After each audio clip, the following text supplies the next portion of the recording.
Selamat malam, salam menyaner semuanya. Salam ojo percaya, jumpa kembali dengan saya Oming di Kisah Luar Biasa Nuswantara melalui Dongeng ARC seri Kayangan Ngejowanta, episode 270 dengan judul Papan Sukerto Nanggung.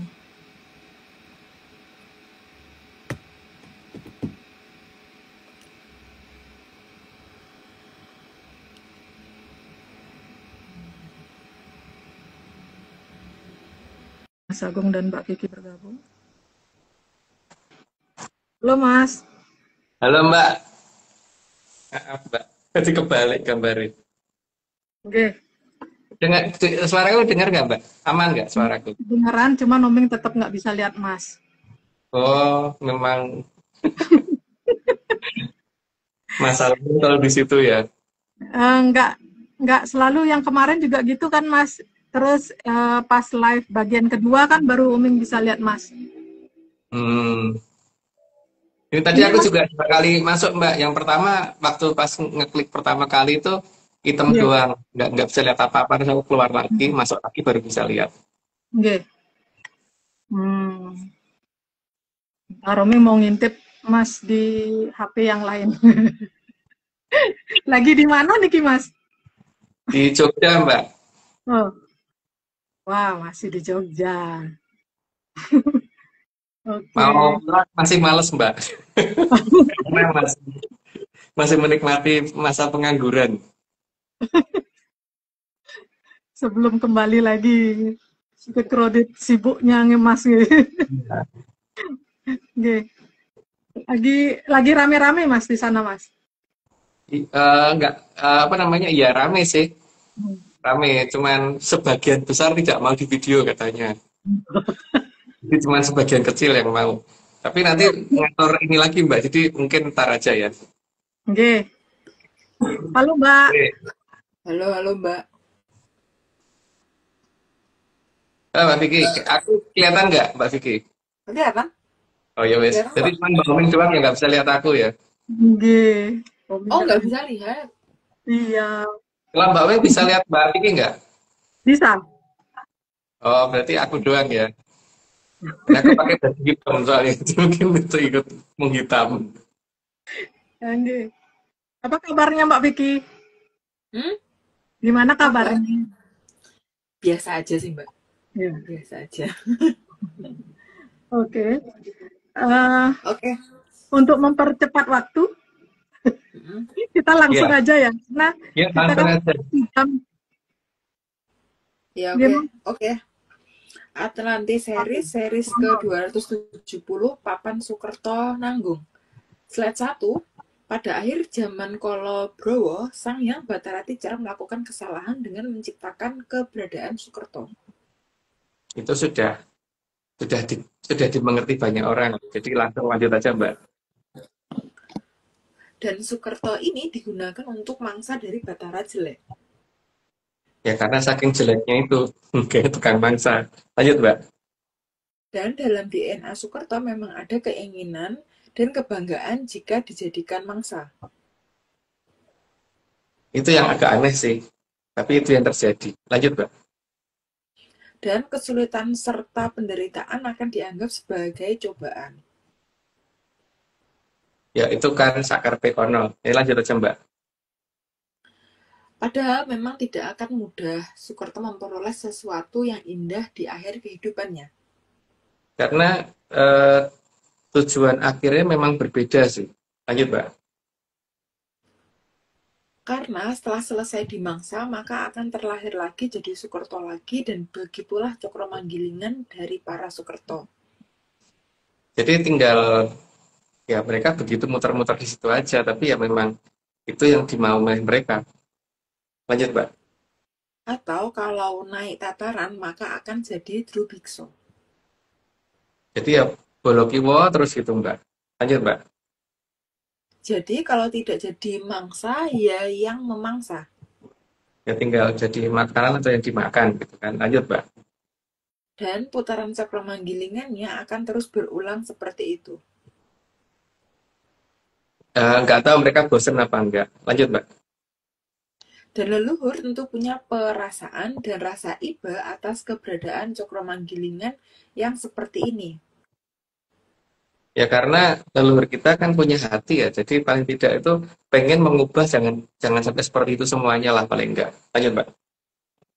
Karena hal ini sangat tidak memayu sama sekali. Itu akan menimbulkan situasi kengerian di sana sini. Jadi itu akan merusak dalam sisi Hamemayu. Lanjut, Mbak. Sehingga secara bertahap Mahaprabu Watugunung berusaha menghilangkan sifat rela dimangsa oleh Drubiksa. Makanya mereka juga kemudian berusaha membatasi supaya Soekarto itu jangan sampai bisa kontak dengan leluhurnya Jayeng Katon. Lanjut, Mbak. Juga Mahaprabu Watugunung berusaha menghilangkan sifat rela dikorbankan. Dan kayaknya lumayan berhasil, kayaknya. Lanjut, Mbak. Tapi beliau juga menyadari bahwa hal seperti ini tidak bisa dilakukan ke seluruh Sukerto. Karena ada yang DNA-nya kuat banget untuk seperti itu. Jadi ya kan tidak boleh memaksa. Lanjut, Mbak. Dan memang karena kesalahan dari Batara Tijar, maka tidak akan mungkin ada Sukerto naik ke Kayangan. Paling tidak itu ini apa diadakan kayangan lain yang tidak isinya tidak seperti yang dialami Soekarno saat ini. Diupayakan seperti itu, tapi kan kenyataannya memang itu sangat nggak mungkin. Lanjut, Mbak. Tapi hal itu bisa disaranai oleh Mahaprabu Watugunung agar ada Sukerto yang bisa diizinkan pulang ke Kayangan. Karena ada permohonan dari pihak Jayeng Katon juga agar itu bisa terjadi. Makanya, tapi tetap tergantung dari para yang di atas. Lanjut, Mbak. Dan Sukerto yang bisa diatur adalah Sukerto yang orang tuanya ada darahnya manusia. Makanya, jadi ini yang terjebak dalam Kolobendu. Lanjut, Mbak. Keberadaan Sukerto yang nikah dengan manusia karena kesalahan dari manusia di zaman itu. Tapi kan itu wis kadung, jadi ya bagaimana supaya bisa ada jalan untuk mereka juga. Lanjut, Mbak. 19. Karena sebenarnya ada aturan dari leluhur agar jangan menikah dengan Sukerto. Kalau masalahnya kan, iya ya, ketika pola pengendalian itu sudah hilang dan ketika wujud mereka juga mirip, jadi agak susahnya di situ. Lanjut, Mbak. Maka ada aturan agar melihat bibit, bobot, dan bebeknya dulu. Cuman kalau sekarang kan, yang penting tabrak itu loh jadi masalah. Aja tubruk itu, harus jadi perkara kan gue. Lanjut, Mbak. Jadi bukan hanya menerima apa adanya. Jadi harus ada apanya itu memang benar-benar harus dipikirkan, jangan hanya menerima apa adanya. Lanjut, Mbak. Jadi harus menerima tidak ada apanya. Ya istilahnya apa deh, yang penting aja gampang nampani gitu, tapi diseleksi dulu. Lanjut, Mbak. Karena kalau menerima apa adanya, maka yang akan jadi korban adalah anak cucunya sendiri. Ya karena generasi di bawah jadi tercemar. Lanjut, Mbak. Karena kalau darah Sukerto sudah terlanjur ada dalam dirinya, maka dia akan memiliki sifat-sifat Sukerto. Dan itu berarti Drubiksa 4 akan datang. Lanjut, Mbak. Dan hal ini benar-benar membuat sedih Sang Mahaprabu Watugunung. Karena bagi beliau Hamemayu itu berarti tidak ada yang rela menjadi Soekarto. Lanjut, Mbak. Maka Sang Mahaprabu Watugunung menghadap Sang Hyang Wenang dan Sang Hyang Wening. Beliau ingin menyelesaikan situasi ini, apakah diizinkan? Lanjut, Mbak. Beliau memberitahukan rencana beliau untuk ruwatan jagat. Dan itu bukan berarti moco Mandologiri. Tapi ada hal lain yang harus dikerjakan kayak Sudomolo dan sebagainya. Tapi bukan Mandologiri. Lanjut, Mbak. terutama merawat Soekerto yang punya darah manusia. Prioritas beliau itu. Lanjut, Mbak. Karena darah Soekerto itu pasti sifatnya dominan. Sehingga harus ada cara tertentu untuk menghilangkan yang dominan ini. Lanjut, Mbak. Jadi justru darah manusia lah yang resesif. Resesif itu artinya tidak dominan. Oke, karena udah 30, aku disclaimer dulu. Semua ini cuman dongeng. Jadi kalau nggak percaya, apa? Tapi kalau mau percaya, jangan pernah percaya, karena ini cuman dongeng. Monggo dilanjut, Mbak. Kelihatan ya? Oke, kelihatan. Tambah disclaimer ARC yang pertama, Atlantis Research Center bukan filsafat, bukan simbol atau perguruan.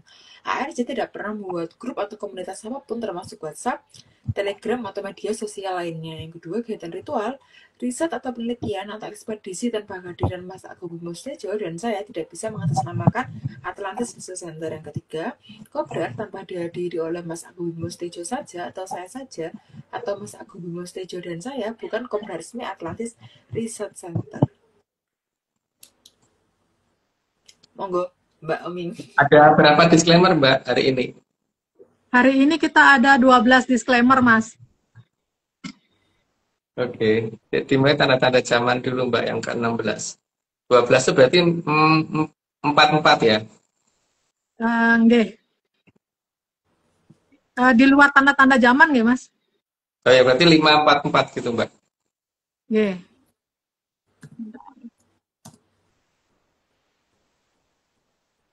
Tanda-tanda zaman ke-16. Tanda-tanda zaman ini mungkin lebih khusus karena hanya untuk Terah Jayeng Katon. Saat ini Drubeksa 4 yang ada dalam diri Jayeng Katon di seluruh negeri dongeng yang ada di Arcopodo sudah sangat tertekan oleh Sastro Sudomolo yang digelar oleh Keraton Mojopahit. Bahkan saat ini merupakan masa transisi untuk yang sejatinya diri menguasai kembali seluruh anggota badan dan kendali atas seluruh anggota badan yang selama ini dikuasai oleh Drubeksa 4.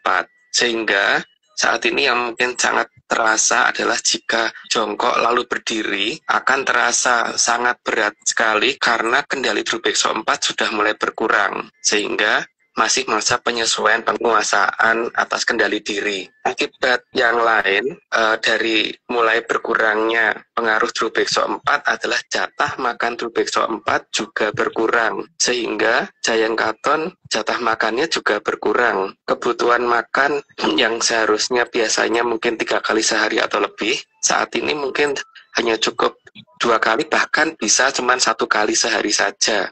Hal ini terjadi karena bagian yang untuk Drubeksa 4 saat ini sudah berkurang cukup banyak, sehingga Raja Jayeng Katon hanya membutuhkan makanan untuk kebutuhan dirinya sendiri, tapi masih ada sedikit untuk Drubeksa 4 karena bagaimanapun juga Drubeksa 4 masih ada dalam diri Jayeng Katon walaupun kendalinya sudah tidak seperti dulu. Dan ini semua tidak akan menyebabkan badan lemas, gemetar, bahkan sakit seperti mual, asam lambung, serta pusing, dan lain-lain. Karena ini semua terjadi karena digelarnya Sastro Sudomolo oleh Mojopahit. Bahkan bagi Jayeng Katon yang menderita diabetes juga akan berkurang nafsu makannya. Dan ini semua tanpa paksaan, juga bukan kewajiban, karena ini semua terjadi karena Sastro Sudomolo yang digelar oleh Keraton Mojopahit. Dan yang diharapkan oleh Keraton Mojopahit adalah agar Jayeng Katon bisa memiliki tubuh ideal yang sesuai dengan syarat Hamemayu, dan itu semua saya ulangi lagi tanpa paksaan dan mendapatkan bentuk ideal tanpa perjuangan, dan ini bukan kewajiban. Jadi ya semoga nanti semuanya bisa kelihatan lebih indah sesuai dengan Hamemayu Hayuning Bawono dan berjalannya Cokro Manggilingan. Salam ojo percaya. Salam menyan, tapi ojo percaya. Ampun, Mas. Monggo, Oke. Mas, mau komentar Dumun atau Oming play dulu untuk disclaimer yang lain? Ya, komentar dulu sebentar, Mbak. Jadi apa namanya? ini anu ya, apa namanya? Mungkin orang makan banyak tetap bisa, tapi apa namanya? Pada dasarnya tidak seperti dulu ya. Kalau dulu itu kan rasanya kalau pagi makan terus yang belum makan tuh bisa lapar kayak sampai kayak apa kalau dalam bahasa Jawa ngintir-ngintir gitu kayak agak gemeter atau gimana gitu. Dan kemudian jadi kayak apa mual atau gimana gitu karena kurang makan gitu. Kalau sekarang itu mungkin sampai sore pun mungkin nggak apa-apa mbak. Ya tergantung orangnya juga kan. Karena kita itu ngomongnya berlaku untuk Giant Carton gitu. Dan apa yang terasa banget itu eh, makan sehari itu harusnya rasanya udah cukup sih karena kemarin aku nyoba itu makan pagi terus kemudian baru makan lagi hari ini tadi pas mau ketemu sama temen-temen. Jadi kan lumayan ya kemarin pagi sampai jam sekitar 6 sore, 5 sore atau 6 sore gitu. Jadi lebih dari 1 hari. Aku nggak merasa lapar. Waktu makan juga nggak terlalu masalah lapar. Bahkan tadi di tempatnya Bang Jod maksain aku makan tuh, aku nggak mau karena apa nggak lapar. Aku pengennya kalau nggak lapar nggak makan dulu. Tapi ini tadi kan karena ketemu teman-teman diminta makan ya, harus digawa ke sesuatu hal yang luar biasa, Mbak. Ada ini apa namanya?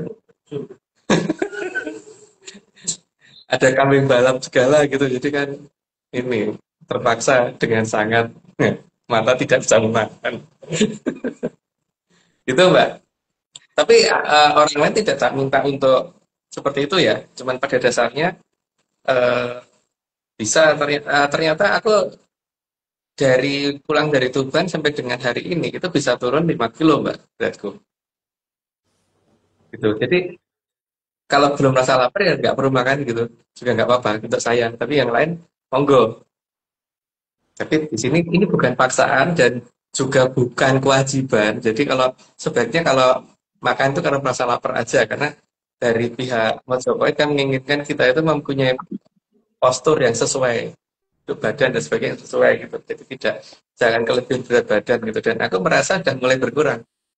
Sudah mulai berkurang lumayan Mbak 5 kilo ya. Dalam waktu hanya berapa hari itu dari pulang dari Tuban kemarin sampai dengan hari ini gitu.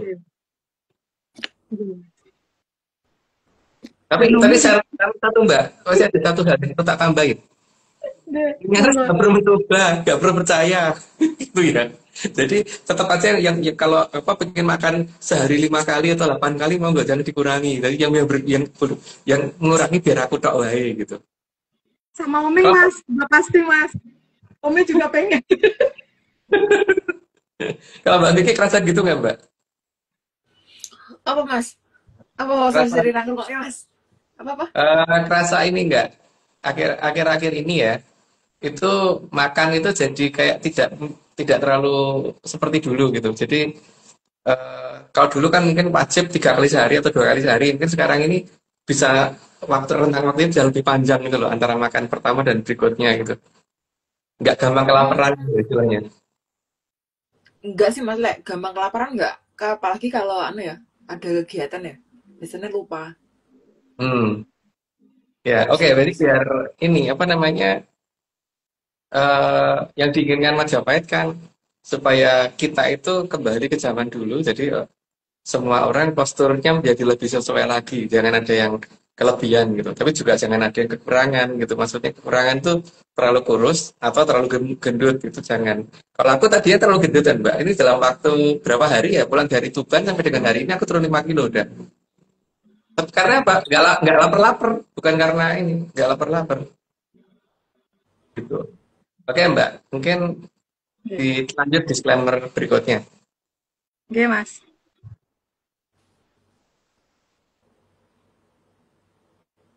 Semua ini cuma dongeng. Kalau nggak percaya, nggak apa-apa. Kalau mau percaya, ojo percaya. Yo, ojo percaya aja. Salah penjalan.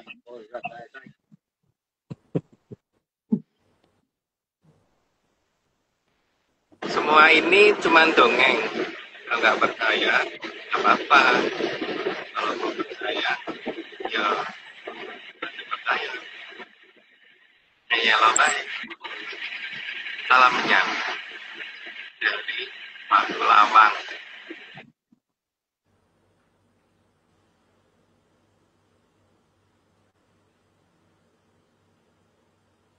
Semua ini cuma dongeng. Kalau nggak percaya, ya nggak apa-apa. Tapi kalau percaya, ya jangan. Kalau salamnya menyambut juga. Menyambut juga.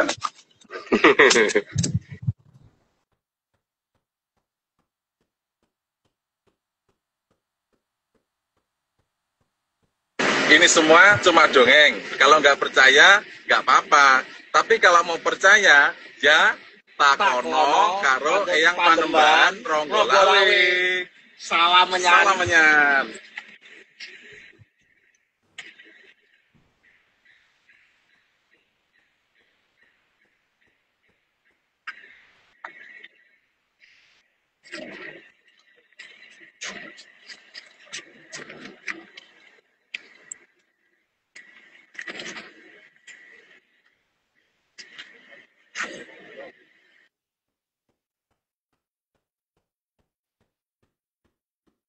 Sampun Mas. Monggo Mas yang 30 niki mau cerita apa lagi Mas? Mungkin nggak banyak Mbak, cuman menceritakan tentang kelanjutan yang kemarin gitu. Jadi di sini kan, kemarin kan kita waktu pas di Tuban, itu kan ini apa tempat sowan ke tempatnya Panembahan Ronggolawe di sana. Kita nyebutnya Panembahan. Dan kita tahu siapa beliau berdasarkan dongeng yang ada. Tapi bukan dongeng masyarakat, Mbak. Karena kalau dongeng masyarakat pasti nggak akan seperti itu ceritanya gitu. Dan nggak akan menunjukkan lokasi dan tempat. Dan kita diberitahukan lokasi dan tempat dan beberapa bukti yang ada gitu. Tapi tidak akan diekspos karena teman-teman sudah sepakat untuk seperti itu. Nah terus di sini kan salah satu jalan yang dibikin itu mungkin dari nggak tahu minggu lalu udah pernah cerita apa ya, bahwa Pantura itu ada jalan yang nggak kelihatan Mbak sampai dengan hari ini, dan di sebelahnya itu maksudnya selatannya jalan yang saat ini dianggap sebagai jalan Pantura yang sekarang itu. Jadi kalau orang anggap itu jalan Dendels atau apa gitu, padahal Dendels itu dulu diminta untuk memperbaiki jalan di bagian situ. Karena jalan itu nanti yang akan disisakan ketika peradaban ditutup. Jadi dan ini ya tetap Panembahan Ronggolawe yang bikin gitu. Jadi bukan si Dendels. Dendels itu hanya ini ya, hanya memperbaiki beberapa titik kerusakan gitu. Jadi bukan keseluruhan jalan. Karena bayangkan aja Mbak 1000 hari ini iso nggak boleh muter jalan hanya Panarukan itu. Itu ndobo sapole itu kalau misalkan seperti itu gitu loh. Ya kita harusnya mulai menyadari ya, jangan terlalu gampang deh dibodohin gitu loh sama negara Belanda itu gitu. Dan Panembahan Ronggolawe itu memiliki ciri-ciri yang sangat khusus Pak ya, bahwa dia punya nama Lawe itu karena dia yang menggunakan rancang bangun bangunan. Dan beliau itu kan sebenarnya ini ya, kalau zaman sekarang mungkin Menteri PUPR gitu loh, PU, terutama PU ya, kerjaan umum. Jadi dia yang membangun sarana prasarana dan infrastruktur yang ada di zaman itu gitu. Kata Lawe itu kan dari kata serat, hampir mungkin mendekati serat baja gitu Mbak, yang diulir dan kemudian itu nanti jadi kayak tambang gitu apa nih? Kalau sekarang namanya apa ya? Kabel seling atau apa ya? Kabel seling ya. Kabel seling mungkin untuk istilah zaman sekarang gitu. Itu istilah Lawe yang diini beliau. Dan satu lingkar kabel seling itu isinya paling kecil 25. Biasanya sih 25 sih. 25 kabel seling gitu ya. Ada paling kecil-kecilnya itu. Makanya kalau dalam hitungan Jawa itu ada titik aneh di situ kan. Kalau kita ngitung kan cara orang Jawa itu kan 1, 2, 3, 4, 5, 6, 7, 8, 9, 10 itu masih normal kan? 11, 12, 11, 12, 13, 14, 15, 16, 17, 18, 19, 20 masih normal Mbak. Tapi lihat ini, 21, 22, 23, 24. Nah, kok duduk 25 tapi kok selawe Mbak. Terus 26, 26, 26, sama 30, artinya nama beliau nggak bisa dihilangkan dalam sistem rancang bangun itu gitu loh. Nah, ada kata selawe, jadi satu lawe itu adalah 25 kawat yang dijadiin satu. Itu. Dan ya beruntungnya beliau itu menyembunyikan beberapa tanda ya bahwa ini dibikin oleh beliau gitu kan. Dan tanda-tanda itu nggak akan gampang ditemukan. Jadi kalau nggak kenal beliau ya nggak bakal ketemu gitu Mbak. Dan salah satu bangunan yang akhirnya diklaim Belanda yang ada di daerah Jogja itu sekian kilometer dari titik itu ada bukti bahwa itu dibikin oleh beliau gitu. Ada beliau pinter ngumpet kayak gitu. Jadi ada jembatan, mungkin orang yang kenali jembatan Kulon Progo gitu, atau jembatan Batar gitu. Orang akan ngaklaim bahwa jembatan itu adalah jembatan yang dibikin oleh Belanda. Tapi nanti kita bisa cek dari beberapa strukturnya itu, karena strukturnya itu di Belanda nggak ada gitu. Dengan sistem suspensi dari atas ke bawah, dari sambungan kabel dan sebagainya itu dari apa namanya bentuk suspensi ke arah horizontal yang begini, begini dan macam-macam ya, ada yang begini dan sebagainya itu kelihatan banget itu tidak sembarangan dalam pembuatannya, sehingga kalau ada gempa itu bangunan pasti akan aman gitu loh Mbak. Cuman memang jalan pada saat Amangkurat Admiral berkuasa, bangunan itu jembatan ini dicoba dirusak. Kelihatan dari titik tertentu itu kayak disiram menggunakan larutan kimia sehingga titik tertentu doang yang lapuk gitu. Karena kalau misalkan itu hujan atau terkena saat yang alami, maka seharusnya seluruh bagiannya kan sama seperti itu. Tapi ini enggak Mbak, titik keropos hanya mendekati tiang utama. Itu satu. Terus bagian bawah itu kelihatan ada yang peyok. Bawah jembatan. Jadi kalau ini ketabrak apa gitu loh. Ini jalannya di sini ya. Yang nggak di bawahnya ada yang peyok begini. Itu kan berarti ada yang berusaha mukul dari bawah Mbak.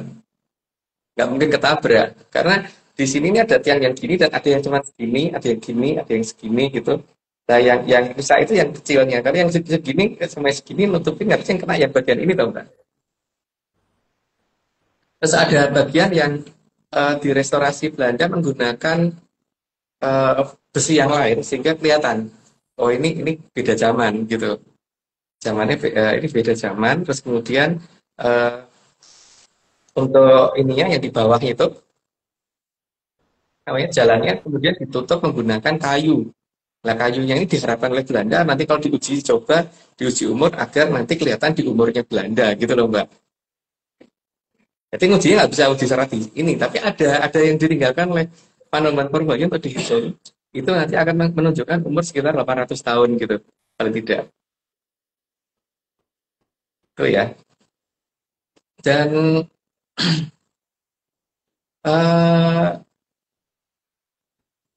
kenapa Pak aku ngomong bahwa ini bagian ini dirusak oleh Mangkurat Admiral, Mbak? Karena gini Mbak, kalau itu misalkan terjadi keropos karena hujan asam selama sekian ratus tahun, maka hujan asam ini harusnya mengenai seluruh wilayah di jembatan, jadi bukan di tempat tertentu doang gitu.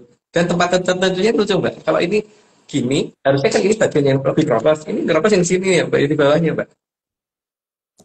Jadi harusnya di sini. Dan ada lagi yang misalkan yang gini, ini ada tutupnya begini, yang keropos ini ya, jadi kelihatan kalau sambungan-sambungannya itu seperti pernah disemprot menggunakan larutan kimia yang korosif gitu.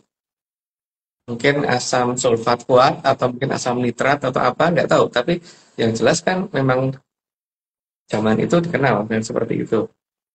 Nah terus ini direstorasi ulang oleh Belanda karena mau dipakai untuk jalan kan. Tapi di zaman itu kan karatnya belum banyak gitu. Tapi efek penyempurnaan itu ternyata mungkin karat baru muncul sekitar tahun 1900-an, 1900 akhir gitu, hampir 1950 ke atas tuh baru karatnya mulai gede-gede gitu, sehingga mulai dilarang digunakan, nggak tahu mungkin tahun berapa, saya lupa karena nggak mau ngikutin perkembangan itu. Nah, lucunya kalau kita ketemu orang Belanda yang ke sana itu mereka tidak punya blueprint untuk itu. Jadi mereka belajarnya dari lokasi itu gitu. Jadi ini yang kelihatan yaitu bahwa ini adalah satu bangunan yang masih tersisa yang didirikan oleh Panembahan Ronggolawe waktu itu dan diklaim oleh Belanda. Itu Mbak. Kalau untuk ininya terhadap Belanda ntar pas ini aja diingetin ya Mbak. Paling terutama mendekati akhir gitu. Jadi Jadi sebenarnya Mas, mm, maaf dipotong, jadi sebenarnya itu kan kelihatan banget kalau jembatan itu malah jadi contoh untuk Belandang ya Mas? iya, beberapa orang di Belanda waktu pas aku ke sana itu ada yang lagi memfoto-foto, saya tanya loh, emang kok ini difoto kenapa? Karena mereka mau mempelajari suspensinya di sini. Ya, emang di sana nggak ada blueprintnya, jawabannya nggak ada. Karena mungkin hilang atau gimana loh, orang mungkin lah hilang kayak jembatan sepenting itu gitu. Iya. Kalau memang mereka yang bikin, mereka tuh pasti di sana banyak Mbak jembatan kayak gitu. Ini kenyataannya kan mereka belajar dari situ ya. Kapan-kapan saya sudah ngomong ke Mas Aris untuk ngajak teman dari teknik sipil ke situ supaya mereka, kalau orang teknik sipil yang menilai bagaimana gitu kan Mbak. Tapi orang teknik sipil yang ini ya, yang netral. Kalau orang teknik sipil yang pro ke Belanda yang akan ngomong Belanda-Belandaan, akan dianggap salah netral. Dan kebetulan itu ada 3 jembatan Mbak, jadi kita bisa membandingkan ketiga jembatan itu gitu. Kelihatan suspensinya sangat-sangat ribet pembangunannya itu. Jadi, tapi juga kelihatan ada unsur yang pernah berusaha merobohkan jembatan itu ya Mbak, dengan penyiraman zat kimia, dan zat kimianya sih dari analisis ketemu di, kalau menurut aku campuran asam nitrat sama asam sulfat sekitar itu. Jadi bukan asam karbonat. Kalau hujan kan biasanya asam karbonat Mbak, karena dari H2O dengan CO2 itu jadi H2CO3 kan. Di asam karbonat, dan asam karbonat itu kan asam lemah. Jadi kalau asam nitrat, asam sulfat itu asam kuat. Dan itu jejaknya kelihatan sih, dan seharusnya asam sulfat maupun asam nitrat itu tidak ada dalam kandungan hujan, menurut aku ya. Karena selama ini saya belum pernah menemukan itu di kandungan hujan. Yang saya temukan selalu asam karbonat yang selalu ada. Asam sulfat yang dalam konsentrasi seperti itu tidak ditemukan di hujan. Ya, menurut aku ya. Mungkin aku yang kuper atau gimana. Karena aku membandingkannya dengan Jakarta yang kondisi polusinya itu sudah sangat sangat parah ya Mbak. Kalau masa dibandingkan dengan di Kulon Progo yang kondisi waktu itu gitu, polusinya lebih pekat daripada Jakarta. Kalau iya, itu jadi pertanyaan baru. Berarti waktu itu kalau polusinya pekat, terus industrinya ada di mana dong? Terus mereka naik ke apa dong gitu? Tapi ya lucu, yang lebih lucu lagi ketika ada jembatan seperti itu, maksudnya yang lewat cuman kereta sih, kereta kuda atau orang numpak dokar gitu, nggak mungkin Mbak. Apa gerobak yang lewat kan nggak mungkin kayak seperti itu. Atau cuma orang jalan kaki, orang jogging doang, itu juga nggak mungkin. Ini pasti sudah ada kendaraan yang lebih dari yang diperkirakan orang zaman sekarang gitu loh Mbak. Gitu. Dan sampai sekarang jembatan itu memang masih dipakai atau bagaimana Mas? Udah nggak dipakai Mbak. Oke. Udah nggak dipakai. Itu yang pertama Mbak. Terus yang kedua itu tentang ini ya, masalah makam yang ada di daerah. Kan orang ngomong bahwa Batavia itu ada di Jakarta dengan alasan yang pertama faktor apa namanya, ingatan kolektif. Harus diingat, kita memberi nama kota tua itu adalah kota Wong Tua atau kota tua, bukan kota Batavia atau kota Belanda Mbak. Jadi secara ingatan kolektif itu bukan kotanya Belanda, itu ya. Yang pertama. Terus ada alasan tentang makam-makam orang Belanda yang ada di situ. Makam yang ada di situ tuh dikit Mbak, nggak nyampe 1.000. Sedangkan ada data itu dari apa, di daerah Kertos atau apa itu ya, ntar tak bacain ya. Aku dikirimin sama seseorang soalnya. Saya mana sih? Bentar, bukan di sini, di sini. Ini di Banten itu ada pemakaman Kerkhoff yang bisa dicari di Google itu. Komplek pemakamannya di dekat Benteng Spelwijk. Ngapain ada Benteng Spelwijk di sana gitu Mbak? Terus di Kampung Pamarican, Kelurahan Banten juga ada di daerah Kecamatan Kasemen, Kota Serang. Jadi Kalau ada orang yang ngomong berdasarkan data dari jumlah makam, wes orang cetol itu bukan Batavianya Belanda gitu malah. Karena makamnya kalah banyak dengan yang ada di dekat benteng Spelwijk. Spelwijk, maksudnya piye mbok pokoke Speelwijck gitu. Itu di Kampung Pamarican, Kelurahan Banten, Kecamatan Kasemen, Kota Serang. Itu dinyatakan bahwa di sana ada ribuan. Ya, itu masih banyak lagi ya Mbak, bukan hanya itu. Tapi pada dasarnya tidak cuma itu sih yang seharusnya ada. Gitu. Cuman masalahnya kan tergantung yang diizinkan dibuka oleh Mbak yang mana gitu. Tapi yang jelas untuk saat ini ada sangat-sangat banyak dan nanti begitu sampai di Cilengsi sih mungkin aku mau koordinasi dengan beberapa teman untuk mencari lebih lanjut karena Mbak Tunggul mengatakan minimal ada 18.000 makam di daerah sana dan jumlah itu tidak mungkin ada di dekat Jakarta karena Jakarta memang bukan kota mereka gitu kan. Jadi mereka tidak pernah, jadi Batavia itu tidak pernah jadi Jakarta dan kota tua adalah kota Nemong Tua, itu kota peninggalan Majapahit bukan peninggalan Belanda. Itu Mbak, mungkin saat ini cukup dulu. Nanti dilanjut lagi. Oke, Mas. Atur nuwun dongengnya, Mas. Kalau Kenten kita langsung lanjut ke slide mawon ya, Mas, karena ini sudah 30 menit. Oh iya. Nggih. Mbak Vicky. Oke, slide ke-31, sehingga dari pernikahan antara Soekerto dan manusia akan menghasilkan keturunan dengan darah Soekerto ada di posisi dominan. Ya, tadi udah dijelasin, nih lanjut aja Mbak. Hal ini akan membuat kacau dan rusaknya jagat raya. Nggak perlu dijelasin Mbak, lanjut aja Mbak. Tapi bagi Sang Mahaprabu Watugunung, anak-anak yang dilahirkan dari perkawinan Soekerto dan manusia, itu jelas tidak bisa memilih harus dilahirkan dari siapa. Artinya beliau membela anak-anak ini ya, karena dia tidak tahu asal-usul, tidak bisa menentukan dia harus lahir dari siapa. Jadi dia tidak punya titik salah di sini. Lanjut Mbak. 34, dan anak-anak itu harus diberi kesempatan untuk bisa pulang ke kayangan. Sehingga beliau mencari cara dengan apapun. Lanjut Mbak. Dan harus diberi pengertian untuk Hamayu Hayuning Bawono. Sehingga mereka supaya tidak berkeinginan bagaimana supaya alam raya ini hancur, tapi bagaimana supaya alam raya ini menjadi lebih indah. Lanjut Mbak. Juga harus diajari agar mau menjalankan cokro manggilingan. Karena posisi Jayeng Kraton adalah posisi utama dalam menjalankan cokro manggilingan. Lanjut Mbak. Maka Sang Mahaprabu Watugunung meminta izin agar di Jagat Gede ini diizinkan membuatkan tempat bagi mereka. Nah, lanjut aja Mbak. Tempatnya tentu agar jauh dari para Trah Drubikso. Karena supaya tidak ada yang ganggu mereka dulu. Lanjut Mbak. Selain itu, tempatnya tidak bisa dijangkau Drubikso. Mungkin sudah cukup jelas, lanjut aja Mbak. Untuk berikutnya nantinya, para Soekerto jenis ini akan dinamakan Soekerto Nanggung. Tapi mungkin nantinya juga dikatakan Soekerto Sadar. Dulu kalau nggak salah ada yang ini ya, ada dua menyantus pakai Soekerto Sadar sama Soekerto Insaf gitu.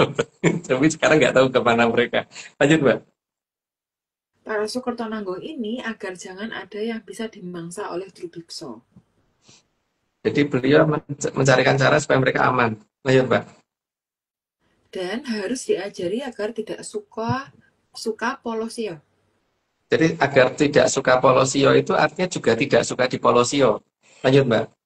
Juga agar tidak mahasia terhadap alam raya. Dan juga tidak mau di mahasia. Lanjut Mbak. Soekerto Nanggung ini juga harus disadarkan dengan keberadaan Drubikso dan manusia. Supaya dia ngerti posisinya, sehingga dia bisa memilih mau pro kemana. Lanjut Mbak.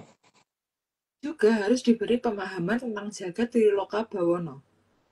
Bahwa jagat Triloka Bawono itu tidak sekecil seperti yang pernah mereka dengar. Lanjut Mbak. 46, karena sebisa mungkin harus dilibatkan dalam proses Hamayu Hayuning Bawono. Karena kalau mereka terlibat dalam proses tersebut, maka mereka akan sangat menghargai dirinya dan jagat kecilnya. Lanjut, Mbak. Juga digunakan untuk melancarkan cokro manggilingan. Karena minimal menjaga dirinya saja itu sudah eh, ikut dalam proses Dhamma walaupun itu masih sangat minim. Lanjut, Mbak. Tapi tentu saja para Sukerto Nanggung ini agar tidak berusaha mendekat ke jagat wilangannya Drubikso. Karena supaya tidak kembali, karena bagaimanapun juga mereka punya genetik seperti itu. Lanjut, Mbak. Jadi harus ada jagat wilangan sendiri untuk Sukerto Nanggung. Nggak perlu jelasin, lanjut aja, Mbak. Dan jagat wilangannya juga harus jauh dari jagat wilangan manusia. Supaya nantinya, ya tempat untuk sementara lah. Lanjut aja, Mbak. Dan itu harus ada sarana untuk mengirim mereka nantinya. Dan leluhur jangan memikirkan itu semua. Lanjut, Mbak. Dan tentu di sana mereka harus bisa hidup dengan nyaman. Karena leluhur kita bukan makhluk yang sadis. Jadi kalau menempatkan sesuatu di tempat yang jauh, itu pasti sudah dipikirkan dulu agar di sana juga kerasan. Lanjut, Mbak. Sehingga mereka bisa merasakan indahnya Hamemayu. Sehingga mereka juga bisa melaksanakan Hamemayu. Lanjut, Mbak.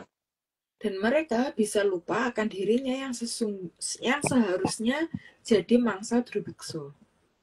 Dan yang diharapkan mereka supaya tidak mau dimangsa. Lanjut, Mbak. Jadi mereka dirubah bukan jadi mangsa Drubikso. Itu sudah cukup jelas. Lanjut, Mbak. Dan tempat bagi Sukerto Nanggung diserahkan ke kerajaan Mojopahit. Lanjut aja, Mbak. Karena Mojopahit adalah kerajaan besar terakhir yang harus menunjukkan bahwa masih ada sampai saat akhir zaman Kolobendu. Karena mereka juga bertugas bagaimana membawa supaya ketika Kolobendu ini berakhir, supaya zaman tidak berantakan. Lanjut, Mbak. Dan Mojopahit digunakan untuk memberitahukan seberapa besarnya jagat raya ini. Jadi supaya mereka sadar bahwa jagat raya ini tidak seperti yang mereka bayangkan selama ini dan tidak sesusah itu untuk menuju kekayangan. Lanjut, Mbak. Dan menjelaskan ada berapa jagat raya ini kepada Sukerto Nanggung. Itu tugasnya Majapahit, bukan tugas saya. Lanjut, Mbak. Dan secara bertahap, pandangan Sukerto Nanggung akan dibuka agar bisa menggunakan naluri secara benar. Sehingga mereka akan paham bahwa jagat ini seharusnya seperti apa, dan Hamemayu itu seperti apa, dan mereka harus menjadi apa. Itu karena sudah 60, aku disclaimer dulu.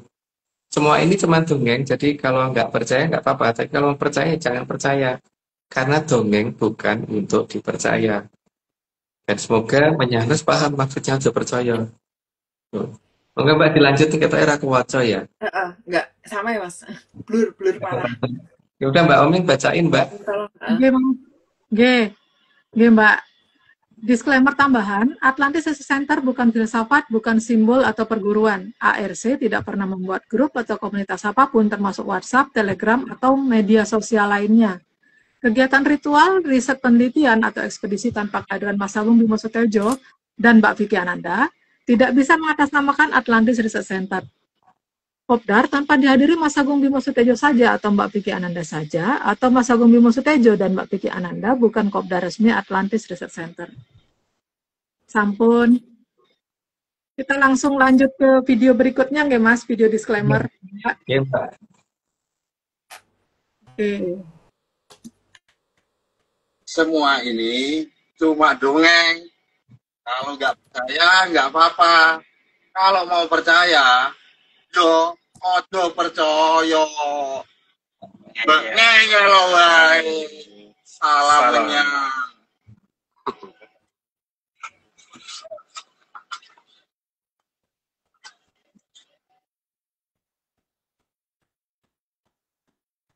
Ini semua cuma dongeng. Nggak percaya, nggak apa-apa. Kalau mau percaya, yo.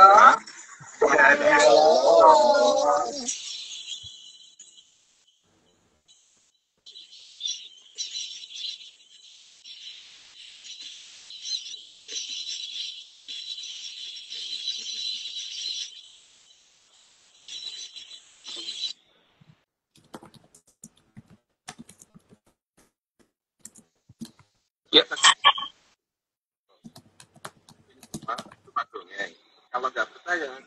apa-apa. Tapi kalau mau percaya, ya, baru nyadar ya. Terus. Ojo percaya. Ojo Ojo percaya. percaya, salam ya. Menyalar cepu, beban, gajah. Ya. Nyaner oplosan ya, Mas. Ya, menyangkut oplosan.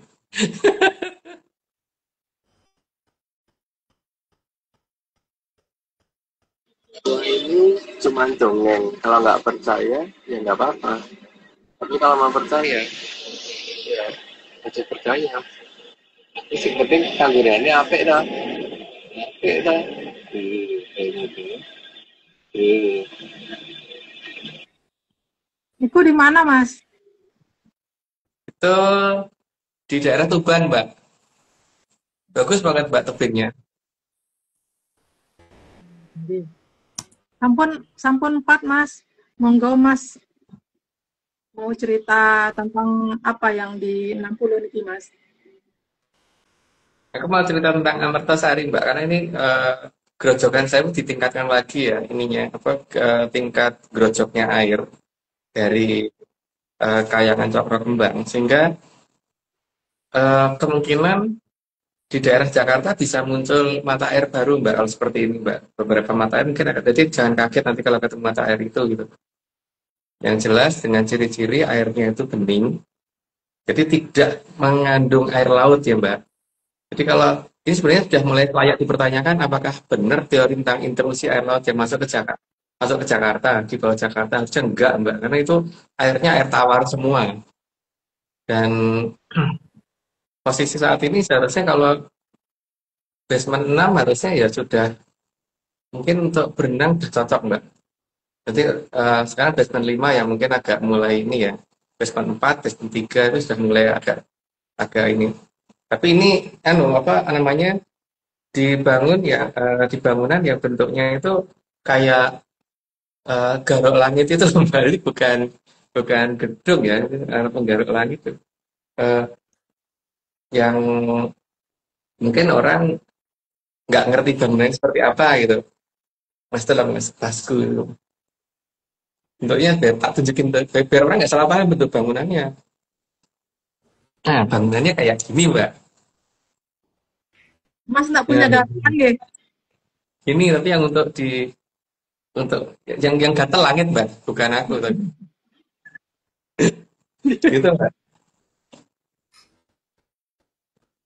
Makanya ini ya monggo kalau mau menyembunyikan seperti apapun, tapi kan apa namanya yang namanya Kayangan Cokro Kembang itu bukan bekerja berdasarkan aku, tapi kan bekerja berdasarkan kemauan para hyang.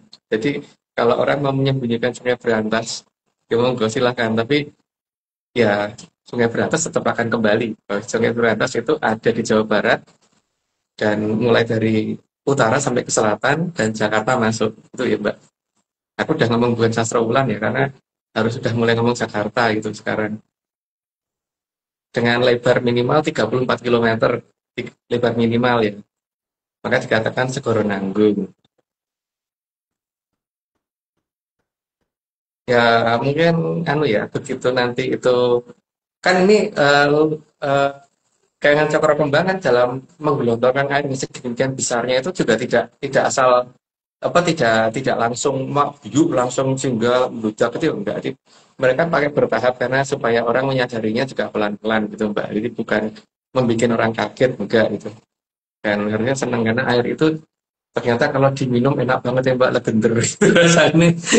Yang pertama rasanya legender. Terus yang kedua itu ya memang itu kalau tak uji sih dibandingkan dengan air minum kemasan enak itu gitu loh. Nah, menurut aku ya, biasanya air kemasan sih enak itu. Aku minum mentah loh, nggak tak masak aja enak. Dan ketika tak bawa ke laboratorium juga kandungan bakterinya nggak begitu tinggi. Dapat dikatakan pada porsi yang masih bagus untuk diminum, pH-nya juga demikian. Kalau dikatakan apakah itu asin, nggak jelas gitu.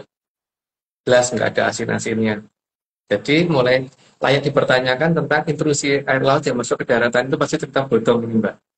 Cerita yang benar itu adalah intrusi air tawar yang justru masuk ke lautan. Sekali lagi ya, intrusi air laut yang masuk ke daratan itu cerita yang bohong.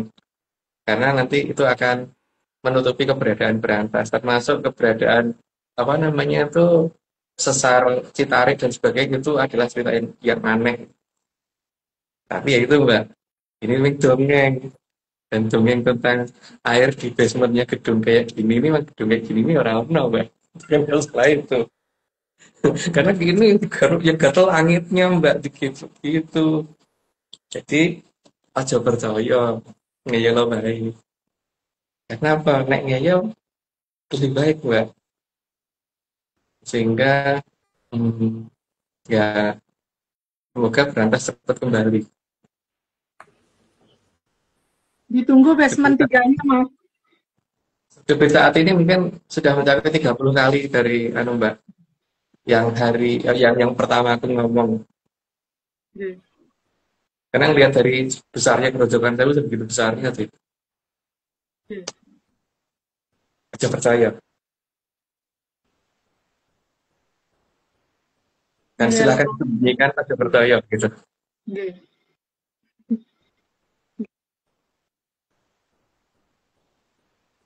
Mas, minggu lalu nih sebelum Omeng ngobrol niki nih Mas. Sekarang niki kita kurang dari 8 menit nih Mas menuju cut off yang pertama. Minggu lalu niki kan Mas ngendiko tentang mata air Amertosari juga. Terus sesuai dengan petunjuknya Mas, kan Mas meminta untuk dibuatkan perbedaan mata air, dibuatkan video tentang perbedaan mata air yang dikeluarkan Dangyang dan Drubikso. Ini Omeng izin untuk di play atau gimana Mas? Enggak perlu di play ya. Kan mereka menyales bisa melihat langsung di ini ya. Ini masih kurang 8 menit kan. Kalau gitu kalau untuk 10 slide lagi masih bisa nggak? Jadi pertanyaannya Mbak Vicky di 70 gitu masih bisa nggak ya? Oke, bisa Mas. Kita langsung ke slide aja nggih. Monggo Mbak Vicky. Ya. Mbak Vicky nanti tanya di 70 aja ya. Ini kan 10 lumayan masih 8 menit soalnya. Oke. Oke, Mbak lanjut. 21 naluri di sini tentu bukan naluri sebagai yang harus dimangsa. Karena mereka dibikin nalurinya adalah naluri untuk bertahan diri. Lanjut, Mbak. Dan pemisahan mereka juga akan dilakukan oleh Mojopahit. Supaya mereka bisa menikmati Hamemayu itu seperti apa. Lanjut, Mbak. Maka Mojopahit sangat selektif di zaman Kolobendu. Itu udah jelas. Jadi lanjut aja, Mbak. Maka Mojopahit akan banyak menyusupkan orang-orangnya ke peradaban Kolobendu. Jadi kalau melihat kendaraan mewah terus tiba-tiba diikuti nggak bisa menghilang walaupun kemacetan ya cok kaget. Lanjut Mbak.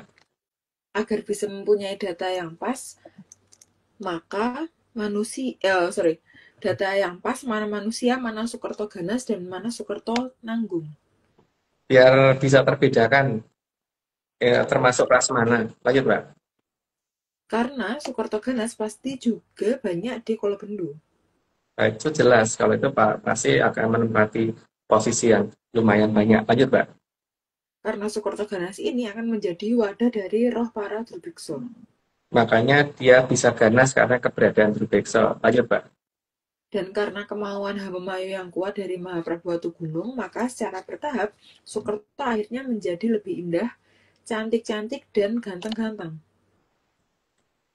Sehingga sang yang dari bibi punya wadah tinggal milih gitu kan. Para Drubikso punya wadah untuk tinggal milih sehingga supaya mereka tidak ngeributi untuk menghentikan Cokromangelingan. Lanjut Pak. Dan ini juga memancing terjadinya kesalahan kedua. Lanjut aja dulu Mbak. Karena pasti akan ada manusia yang tertarik pada Sukerto. Itu yang bahaya. Tapi kalau itu sudah mendekati penghujung Kolobendu, semoga pada sadar itu siapa gitu. Oke, ini masih berapa menit lagi Mbak? 5 menit lagi Mas. Kalau gitu kita cut off aja atau gimana Mas? Atau mau lanjut slide dulu? 10 slide lagi bisa kali ya? Oke, monggo. Kita ya, coba Mbak. aja. Monggo Mbak. Justru kepengen menikahi Sukerto. Itu yang harusnya bisa terhindar. Lanjut, Mbak. Sehingga di akhir zaman Kolosubot, jumlah Sukerto Nanggung akan paling banyak. Yang diharapkan begitu, karena ini yang nanti bisa diarahkan. Lanjut, Mbak. Karena akan banyak kelahiran tanpa bapak, bahkan kelahiran yang dibuang oleh orang tuanya. Itu yang mengkhawatirkan sih sebenarnya malahan. Lanjut, Mbak. Karena kalau manusia pasti tidak akan tega melakukan hal itu. Karena manusia itu punya jiwa yang ini ya, inginnya itu melindungi yang lemah seharusnya, terutama mereka yang masih kecil. Lanjut, Mbak. Tapi kalau Sukerto pasti bisa melakukan itu. Ya karena namanya juga Sukerto. Lanjut, Mbak. Karena bagi Sukerto berkembang biak itu tanpa perlu tanggung jawab. Mungkin yang ada menjawab tanggung. Lanjut, Mbak. Jadi tanggung menjawab sebagai ajaran tertinggi para Sukerto. Mungkin menjawab tanggung. Lanjut, Mbak. Maka mereka perlu diberi pemahaman apa itu Sang Yang Menang. Tapi ini cuma dongeng, jadi jangan dipikirin yang ada di kondisi saat ini. Lanjut, Mbak. Agar mereka tidak polosio atas wujud dari Sang Yang Menang. Supaya mereka sadar bahwa asal mereka dari mana. Lanjut, Mbak. Mereka juga harus diberi pemahaman agar tidak mempolosio yang masih menggunakan wujud Sang Yang Kuning. Supaya jagat raya itu menjadi lebih indah dan tidak ada kengerian di mana-mana, dan supaya ada ini ya. Karena kehadiran anak kecil itu kan pasti akan bikin banyak orang bahagia ya sebenarnya. Mungkin gitu nih Mbak, udah sampai berapa menit? Sekarang tinggal 2 menit lagi, Mas. Oh, kalau 2 menit jadi cut off dulu aja ya Mbak ya. Nanti habis itu langsung tanya jawab gitu. Baik, Mas. Oke, sampai ketemu lagi, Mas, Mbak, di bagian kedua. Iya.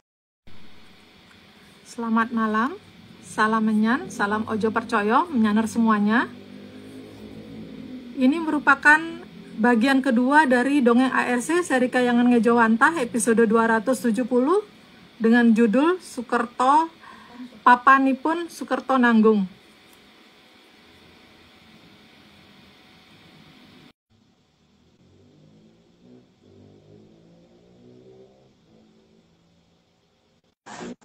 Halo Mbak. Kalau sekarang kelihatan nggak? Masih nggak kelihatan. Waduh, ya wis.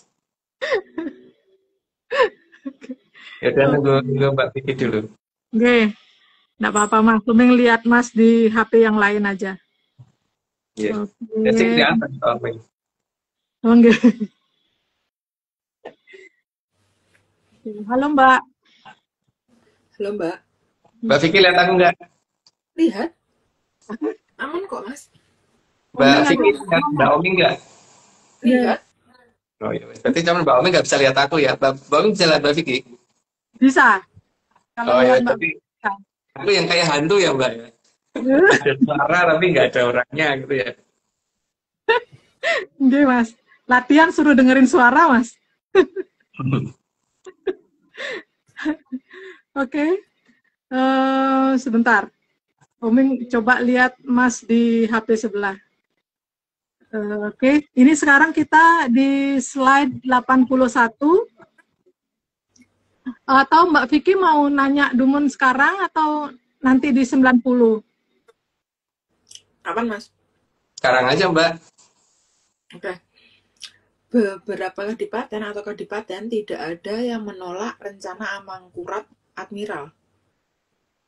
Apa? Suaranya putus-putus. Siap. Beberapa kadipaten atau kabupaten tidak ada yang menolak rencana Amangkurat Admiral. Itu apakah benar atau enggak Mas?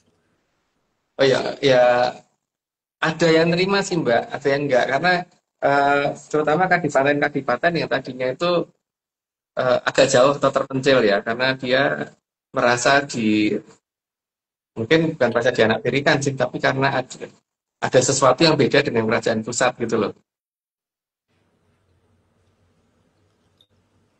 Lanjut Mbak. Oke. Setelah hilangnya aliran Amertosari dari pandangan, apakah langkah yang dilakukan oleh Amangkurat Admiral?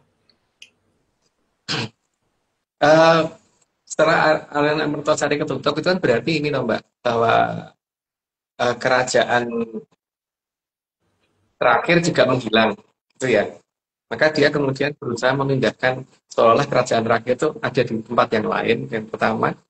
Terus yang kedua, berusaha ke sana ke sini untuk memperlebar pengaruh, termasuk pengaruh perubahan bahasa, pengaruh perubahan macam-macam lah, sehingga tradisi dari benar-benar hilang di zaman itu. Lihat, Mbak. Oke. Sebenarnya istilah rawe-rawe rantas itu tuh gimana? Karena rawe itu kan rumput yang gatel, isunya tuh gitu Mas. Dan nggak ada rumput rawe yang rantas. Terus bagaimana dengan pernyataan malang-malang putung? Karena malang itu kan apes, apalagi putung. Gimana bisa jadi seolah-olah kata maju tak gentar artinya?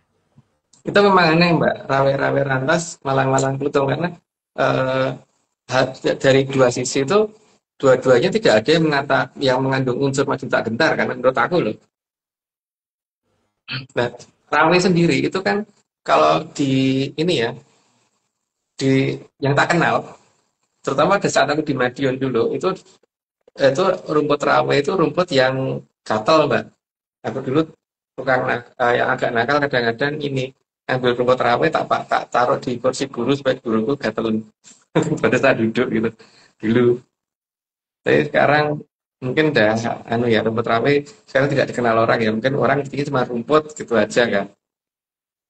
Mungkin sekarang sing gatel lagi lateng sih Mas aku ngerti nih. Ya itu mungkin rawe, Mbak, kalau dalam bahasa aku ya, karena rumput rawe sendiri kan di sana sini mungkin beda nama ya, mungkin tempatnya mungkin beda namanya itu, tapi sak ngertiku selama aku di Madiun sampai Jogja itu aku masih mengenal rumput rawe. Kalau di nggak tahu kalau Bojonegoro apa Mas David?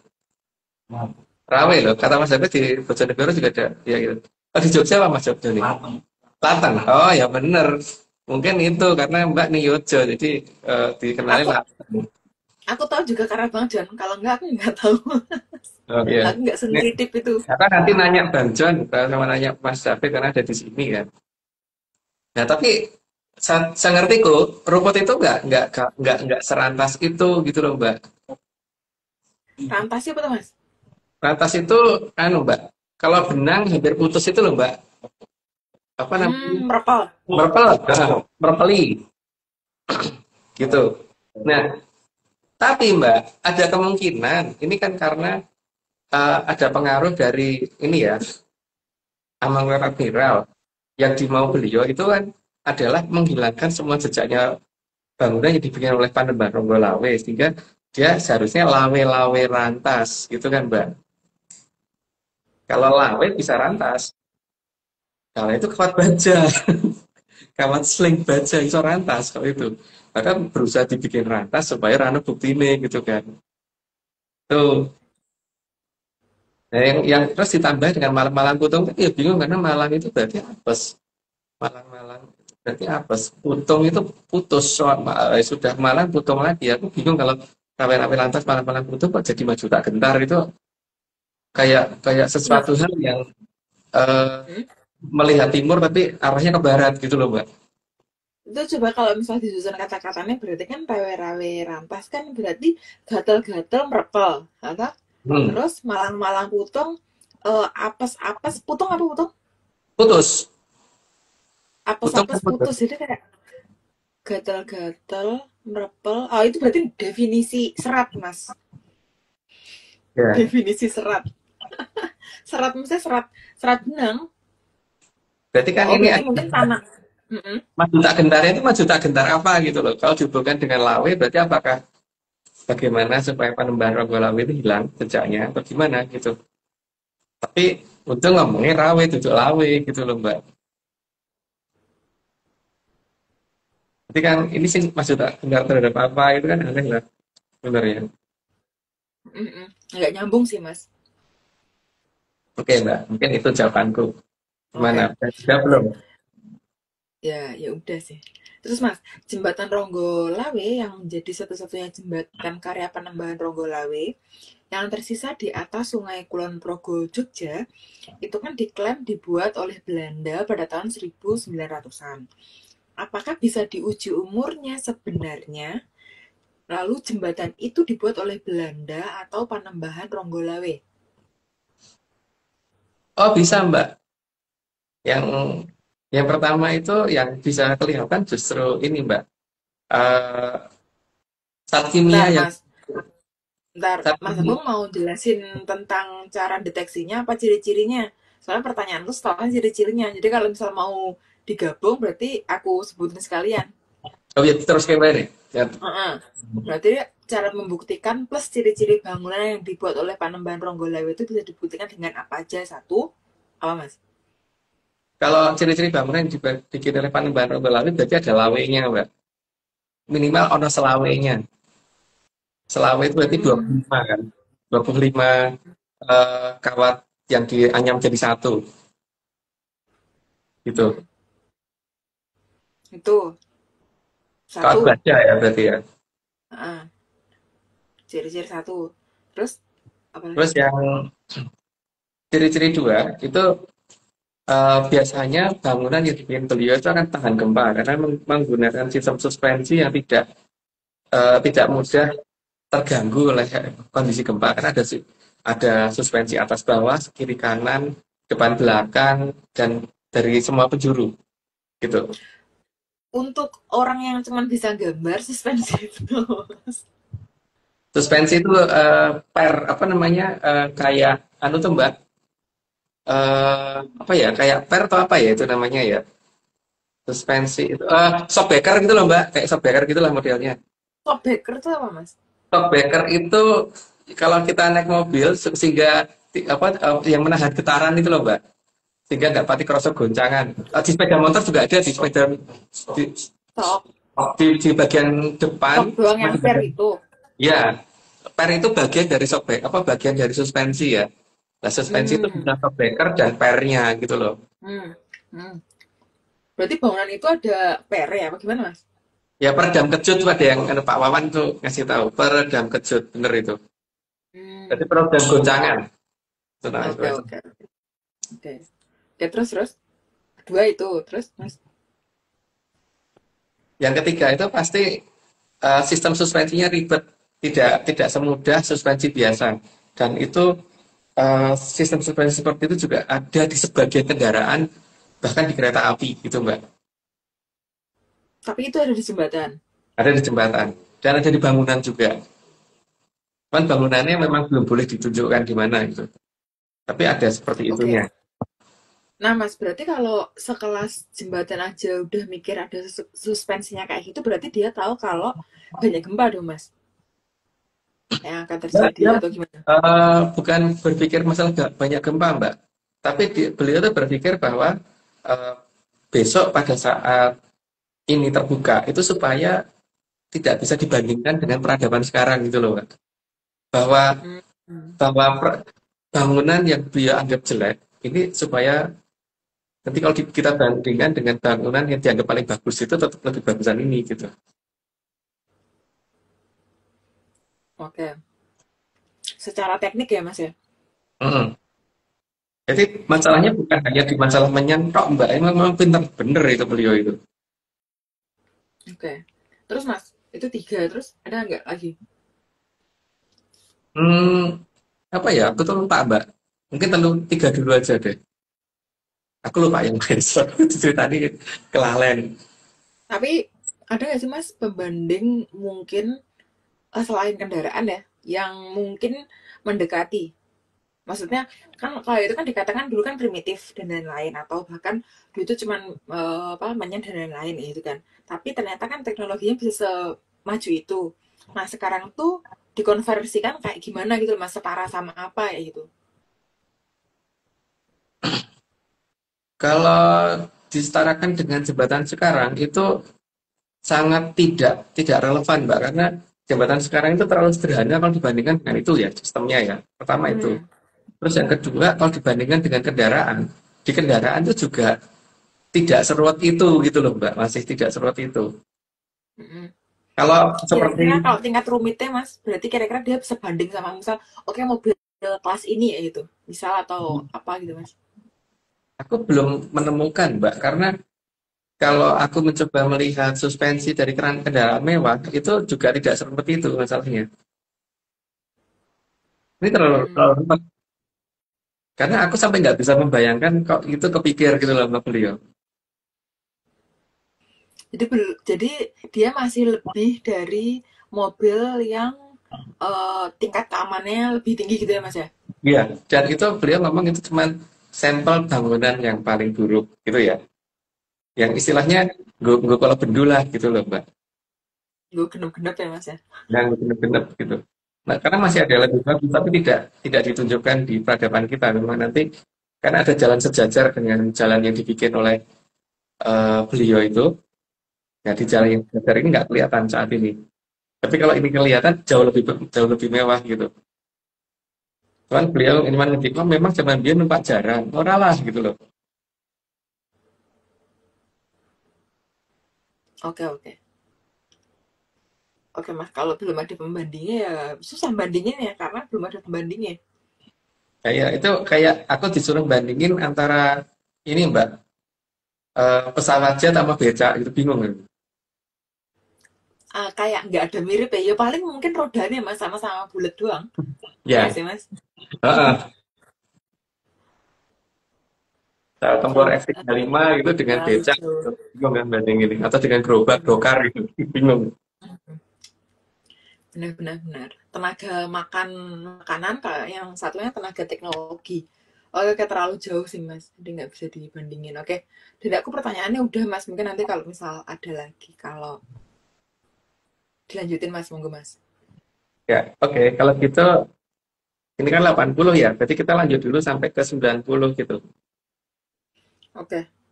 Se 81 Satu. sih Mas. 81 dalam hal ini mungkin memang perlu menggunakan ancaman. Karena tujuannya bukan untuk apa membuat mereka sengsara, tapi atau menakut-nakuti tidak, tapi supaya mereka selamat. Lanjut, Mbak. Tapi Sang Mahaprabhu benar-benar tidak akan menggunakan ancaman sama sekali. Karena ancaman tidak ada dalam kamusnya Raja Yengkaton. Lanjut, Mbak. Karena semua akan dibawa sadar oleh beliau. Karena kalau beliau mempunyai bahasa yang lebih baik untuk menyadarkan kenapa harus pakai ancaman. Lanjut, Mbak. Sebagai sang guru yang, maka beliau sudah menyiapkan semua tahapan agar bisa berjalan sesuai dengan garisnya Cokro Manggilingan. Karena ini semua supaya berjalan dengan jalan sesuai yang diinginkan Sang Hyang Toto Winanci. Lanjut, Mbak. Untuk memindahkan para Sukerto Nanggung, maka balai kambangnya Mahaprabhu Kano dipersiapkan. Hingga kalau disadari ya mungkin pas bulan lagi sabit itu akan kelihatan di belakangnya ada seperti ada bulan sabit baru. Dan kalau pas bulan purnama kan kelihatan purnama tertinggi itu adalah lonjong bukan bunder. Lanjut, Pak. Balai kambangnya Mahaprabhu Kano saat ini diletakkan ada di belakang bulan dan akan sulit diamati bagi yang tidak waspada. Tapi jauh percaya karena teman dongeng. Lanjut, Mbak. Balai kambang ini tidak akan memuat Drubikso dan Sukerto Ganas. Karena beliau selektif dalam memilih. Lanjut, Mbak. Karena Drubikso dan Sukerto Ganas akan dibawa oleh Ki Lurah Sapu Jagat. Karena Lurah Sapu Jagat yang akan menentukan dia harus pergi kemana. Lanjut, Mbak. Dan jagat wilangan yang jauh dan tidak bisa dipahami oleh peradaban Kolobendu dipersiapkan oleh Mojopahit atas perintah dari Mahaprabhu Atugunung. Sudah jelas sih, lanjut aja, Mbak. Melihat keteguhan dari Mahaprabhu Atugunung, Sang Hyang Batara Wisnu menghadap Sang Hyang Batara Ismaya. Karena ceritanya ada di bawahnya, ya beliau menghadap ke Batara Ismaya untuk minta izin dan minta dukungan ya, supaya rencananya bisa berjalan. Karena Sang Hyang Batara Ismaya adalah wujud dari Sang Hyang Toto Winanci paling bawah. Ya, karena ada 90, jadi aku disclaimer dulu. Semua ini cuma dongeng, jadi kalau nggak percaya, nggak apa-apa. Tapi kalau percaya, jangan percaya, karena namanya dongeng bukan untuk dipercaya. Oke. Oke, Mbak. dibantu Mbak Jo, Mbak Oving kan nggak kelihatan. Kelihatan. Blur, Mbak. G. Blur banget. Disclaimer tambahan. Atlantis Research Center bukan filsafat, bukan simbol atau perguruan. ARC tidak pernah membuat grup atau komunitas apapun, termasuk WhatsApp, Telegram, atau media sosial lainnya. Kegiatan ritual, riset penelitian, atau ekspedisi tanpa kehadiran Mas Agung Bimo Sutejo dan Mbak Vicky Ananda tidak bisa mengatasnamakan Atlantis Research Center. Kopdar tanpa dihadiri Mas Agung Bimo Sutejo saja atau Mbak Vicky Ananda saja, atau Mas Agung Bimo Sutejo dan Mbak Vicky Ananda, bukan Kopdar resmi Atlantis Research Center. Sampun, kita saksikan video disclaimer berikutnya. Semua ini cuma dongeng. Jadi kalau nggak percaya, ya nggak apa-apa.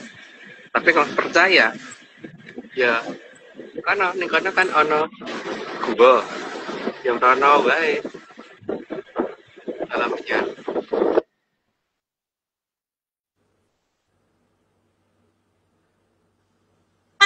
Saya ulangi. Ini semua cuma dongeng. Nggak percaya? Nggak apa-apa. Kalau mau percaya, yo, radio Iwa.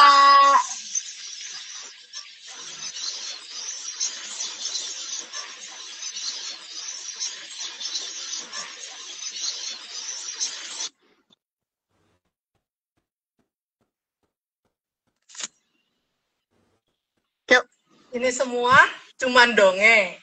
Kalau nggak percaya, nggak apa-apa. Tapi kalau mau percaya, ya ojo. Ngeyelo Wae. salah salah. Nyanet tuh. Kapal mirip kafe.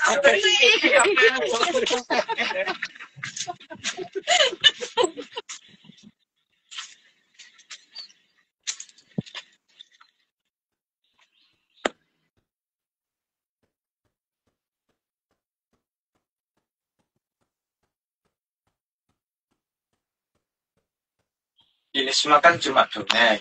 Jadi jangan percaya. Tapi kalau percaya, Ngeyelo ae. Salah. Salah menjo percaya. Angel wae. Oke. Sumpah. Oke, sampun, Mas. Untuk yang 90 niki Mas ada mau cerita napi malih, Mas? Enggak cuman mengkapi disclaimer tadi Mbak, yang dimaksud ritual itu bukan ritual ini ya, macam-macam ya. Ritual kita itu seperti ritual makan di warteg atau ritual makan di rumah makan. Itu Mbak, Nggih, itu yang dinamakan ritual mulai ARC itu gitu. nggih, Mas. Oke, enggak Mbak, ada cukup. Oh, nggih. Kalau Kenton, Oming mau nanya sesuatu sama Mas. Sesuatu. Bajo mau nanya juga. Iya, dikit-dikit. Oke. Sini. Aduh. Sorry. Bentar, Mas. Terjadi kekacauan. Selamat malam. Iya Mbak. Mas, tadi kan Mas cerita tentang Panembahan Ronggolawe. Sebenarnya beliau ini siapa sih, Mas? Karena kalau nama Ronggolawe ini kan di dongeng sebelah ini kan sesuatu banget. Nah, kalau Panembahan Ronggolawe ini siapa sebenarnya, Mas, beliau? Kalau secara lengkap aku nggak mungkin cerita di sini ya Mbak, karena nanti akan kasihan teman-teman Tuban nanti malah. Jadi aku nggak akan cerita di secara lengkap, cuman aku menjawab bahwa beliau adalah pernah menjadi salah satu temenggung di bagian pekerjaan umum gitu. Jadi yang beliau membangun bangunan serta infrastruktur termasuk jalan dan jembatan gitu Mbak, dan terkenal dengan selawenya itu beliau. Oke Mbak, semoga tidak jelas ya Mbak. Ya, Mas. Sangat tidak jelas, Mas. Oke, kemarin itu kan Mas juga ada membahas tentang jalan yang dibuat, bukan kemarin aja sih, tadi juga sempat dibahas, untuk jalan yang dibuat oleh Panembahan Ronggolawe ini yang diklaim oleh Dendels. Itu kira-kira ada nggak buktinya yang disembunyikan ya, Mas? Yang bisa buktiin kalau itu tuh sebenarnya jalan Dendels itu memang buatan dari Panembahan Ronggolawe. Ada Mbak, cuman tidak saat ini belum bisa diakses sembarangan orang gitu. Gitu. Jadi saat ini anggap aja dongeng dulu, tapi ada. Dan mungkin nanti kalau sudah tepat waktunya aja mungkin ya teman-teman biar yang mencari dulu gitu. Yang memfoto dan sebagainya bukti itu gitu. Yang jelas pasti pakai Aksara Nagari ya, jadi bukan Hanacaraka ya. Karena Hanacaraka itu palsu. Gitu Mbak. Oke. Tapi Mas, kalau sebenarnya jalannya niku, jalan yang dibikin oleh Panembahan Ronggolawe niku kan dikenal saat ini di zaman sekarang niki kan di Jalan Pantura kan kita masih. Terus lebarnya niku memang segitu atau memang sudah pas atau memang itu sebenarnya kurang lebar gitu Mas? Jadi Jalan Panembahan Ronggolawe itu terdiri atas dua macam jalan Mbak, yang jalan utama dan jalan-jalanan. Yang jalan utama jelas lebar-lebar Mbak, dan itu tidak bisa dilihat saat ini. Tapi kadang-kadang orang bisa melihat, terutama kayak supir bis, supir truk itu nggak sengaja melihat. Makanya sekarang dengan dipindahkan melalui jalur tol, mungkin mereka sudah tidak pernah melihat itu lagi. Tapi untuk supir bis atau supir truk yang sering lewat jalur Pantura dan lewat jalur yang lewat pokoknya jalur yang Anyar Panarukan kan muter gitu. Itu mungkin masih melihat secara tidak sengaja kok kono jalan rodo padang gitu. Padahal itu enggak kan, itu bukan jalan di depan kita gitu Mbak. Tapi untuk bukti dan yang lain-lain bukan untuk diungkapkan di sini ya Mbak. Berarti jalan di Pantura yang kayak sering rusak itu kan seolah-olah pondasi jalan yang katanya buatan Dendels itu kan berarti asal bikin gitu nggih Mas nggih. Jadi untuk dekoy gitu kan. Nah terus untuk patokan Mas, keberadaan jalan yang dibuat oleh yang Panembahan Ronggolawe itu apa Mas? Untuk patokannya udah selain itu tadi sih pakai Aksara Nagari itu boleh yang lain nggak disampaikan Mas? Yang jelas pertama lebih lebar ya Mbak. Jadi lebar Pantura sekarang ini itu mungkin setengah dalam satu jalan. Jadi kan jalannya misalkan timur barat gitu, nah ini untuk yang ke timur saja atau yang ke barat saja itu baru setengahnya. Kurang lebar. Karena bagi beliau jalan itu harus lebar. Itu yang pertama Mbak. Terus yang kedua itu dari sisi material. Itu nanti akan banyak material yang tidak dikenal ya. Dan sebagian dari material yang tidak dikenal itu ada yang bocor ke wilayah kita di ketemu serpian-serpian kecil gitu yang menjadi bukti itu. Tapi saat ini belum bisa kita ungkap itu berupa apa materialnya. Tapi kalau dibawa ke laboratorium itu material tidak ada dalam sistem periodik. Yang jelas pasti begitu. Nah, yang lain-lain mungkin tidak layak diceritakan di sini, Mbak. Jadi yang dibuat Dendels itu seolah-olah di atasnya gitu ya Mas, ya kayak nutupin gitu Mas. Ya, untuk supaya orang tidak curiga ke jalan yang lain. Sehingga kalau ada kendaraan lewat, biar orang curiganya itu curiga di jalan Dendels, bukan curiga di jalan yang aslinya. Gitu. Atau Ronggolawe KW dengan Ronggolawe yang asli gitu lah jalannya, istilahnya gitu. Ya. Oke. Berarti kan seharusnya kalau bukan seharusnya ya. Berarti kalau sesuai dengan dongengnya Mas nih, yang jalan yang sekarang nih yang dibikin oleh Panembahan dibandingkan dengan yang dibikin oleh Panembahan Ronggolawe ini kan berarti kan jauh banget nih Mas. Karena yang sekarang ini kan kadang-kadang ada 4 jalur. Ini lebih lebar lagi dari niku nih Mas. Iya. 4 jalur itu baru setengah jalur yang 1 jalur. Gitu kan. Lebar, Mbak. Nggak mungkin sekecil itu. Berarti bukan berarti ya, hampir semua jembatan dan jalan serta bangunan yang dibuat oleh Panembahan Ronggolawe itu berarti dirusak oleh Amangkurat Admiral. Nah, kira-kira sisa besi jembatan dan yang lain-lain itu diumpetin di mana nggih Mas? Kan itu besar-besar banget, Mas. Itu diumpetin di mana kira-kira sama Amangkurat Admiral niki? Terus kira-kira gimana caranya mencari dan patokannya apa Mas, selain yang tulisannya itu dari aksara nagari yang kemudian dirusak yang gitu. lainnya. Ya, yang lain dari niku Mas. Ya dirusak kan bangunan KW ya Mbak. Jadi itu kalau disembunyikan pasti pertama kan mereka pasti buangin. Jadi kalau ditimbun, timbunannya pasti juga nggak dalam gitu Mbak. Dan pasti yang dia rusak kan pasti yang berupa jembatan dan sebagainya gitu kan Mbak, yang paling gampang dirusak kan itu ya dibom gitu sehingga jatuh ke dalam jurang. Nah di jurang itu kemudian tinggal ditimbun lagi kan. Jadi nimbunnya juga pasti nggak akan dalam dan posisi timbunannya itu akan menunjukkan jenis tanah yang berbeda di bagian jurang itu gitu loh Mbak. Sehingga kalau ditumbuhin tanaman atau apa, tanaman yang tumbuh di situ juga pasti tidak akan sama dengan, bukan sama, istilahnya mempunyai tingkat pertumbuhan yang lebih kerdil, Mbak. Karena di bawahnya bersih, di bawahnya bukan tanah subur gitu. Jadi kayak semi bonsai gitu tanaman yang muncul di situ. Karena bukan seluruhnya tanah ya Mas ya, jadi dia nggak tumbuh normal gitu, salah satu cirinya. Iya, iya. Dan biasanya sih batu-batu yang diutamakan, baru di atasnya tanah hanya untuk nutupin, dan tanah yang digunakan sih biasanya sih tanah gamping, karena tanah gamping itu kan lebih awet untuk menutupi wilayah itu gitu loh Mbak. Berarti ada kemungkinan yang tempat-tempat yang kemarin yang ada batu-batu yang seolah-olah alami itu ya, ngalami itu Mas ya? Iya.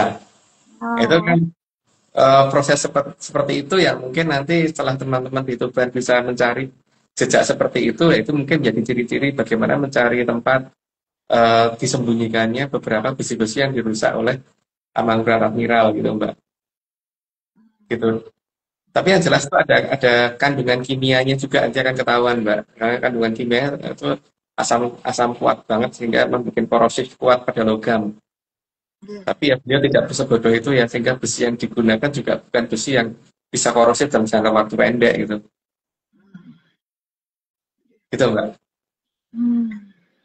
Tadi kan Mas Ngendiko tentang kalau Dendels itu justru diperintahkan untuk merusak bukti-bukti jalan dari yang dibuat oleh Panembahan Ronggolawe, yang kemudian itu dikasih nama Jalan Dendels yang selama 1000 hari ini oleh Amangkurat Admiral. Jadi kalau hanya untuk merusak, ya mungkin memang 1000 hari ini cukup nggak Mas? Karena kan tidak perlu semuanya untuk dirusak kan gitu nggak Mas? Iya. Jadi yang dirusak cuma jembatan-jembatan utama sama beberapa jalan dibikin lubang terus diperbaiki lagi seolah-olah mereka yang bikin kan jadinya Mbak. Maka angka 1000 hari itu jadi aneh gitu. Lawang jalan tol yang dibangun ya hanya 32 km aja butuh waktu 1 tahun nih Mbak. Cuma 32 km loh. Maksud dia dalam waktu 1000 hari muterin tanah Jawa. Nggak mungkin sekali itu. Kalau ngerusak sebagian masih mungkin, membangun nggak mungkin kan gitu nggak Mas? Nggak mungkin. Kalau rusak akan gampang. Jadi seolah-olah dia bangun karena jembatan dia rusak dulu, terus kemudian dia timbun jembatan itu, baru kemudian bangun jembatan ulang gitu kan. Tapi dengan konstruksi pola Belanda yang mayoritas, sehingga yang pola konstruksi seperti di jembatan Kulon Progo cuma 1. Gitu Mbak. Apalagi zaman itu katanya kan zaman penjajahan nih Mas, yang apa-apa transportasi apa-apa sulit kan Mas, kan nggak mungkin bisa 1000 hari gitu. Nggak mungkin. Karena kalau 1000 hari itu teknologi sekarang aja nggak mungkin Mbak. Kalau mereka mengatakan bahwa teknologi sekarang lebih tinggi ya. Tapi kalau mereka mengatakan 1000 hari cukup, berarti Menyan kalah. Menyan mengalahkan teknologi kan, gitu kan akhirnya. Dan itu nggak mungkin sekali mereka lakukan, gitu Mbak. Jadi Umi ulangi lagi nggak pertanyaannya nggak Mas? Apa jalan dari yang dibuat oleh Panembahan Ronggolawe ini, apa semuanya nih udah berhasil dirusak atau masih ada yang disembunyikan? Maksudnya apa jalan yang dirusak oleh Dendels itu jalan beneran atau decoy yang sengaja dipasang agar jalan yang asli ini tidak dirusak Niki ulangi lagi pertanyaannya, Mas. Mayoritas jalan disembunyikan, Mbak, karena jalan itu kan harus menghubungkan setiap kabupaten, setiap kapanewon, setiap ya banyak banget wilayah kan, Mbak. Jadi kalau yang dirusak cuma jalan yang melingkar saja di Pulau Jawa itu berarti tidak semuanya ya, Mbak. Itu pun masih disisakan satu jembatan, paling tidak untuk dimengerti orang bahwa itu jembatannya beliau masih ada satu gitu.